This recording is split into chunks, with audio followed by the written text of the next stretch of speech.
Застани, не скролај. Да те прашам, кога фрлаш ѓубре, град Скопје донесе забрана за фрлање ѓубре од 22 до 6 часот.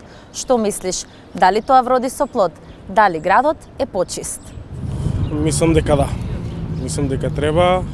Кој сака да фрла, ќе фрла и пред 10 и после 10. Работа е да не фрла кај што не треба ѓубре. Тоа треба повеќе имена да ја почитуваат, не е само како единка некој да почитува. Нели, нормално, само уште многу треба да се направи за овој град да го добие на право светло што го заслужува. Значи не знам зошто го ограничуваат времето со фрлење. После 10 ноќе не знам, ама до 7:30 не дека треба. Така, дали Види мислите се дека тоа тоа во ред, окей. За мене е во ред. Иначе друго не знам што да ви кажам. Дали тоа го направи градот почист? А тоа далеку од тоа. Далеку од тоа.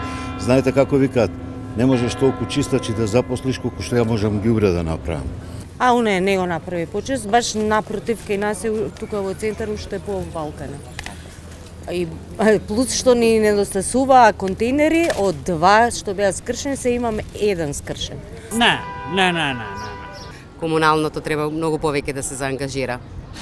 И многу битни точки каде што е влезови, излези, трговски ве, значи има уште многу да се среди. Не, нема шанси. Не сум од тука, но не, Скопје не е чист. Пиши ни во коментар што мислиш ти.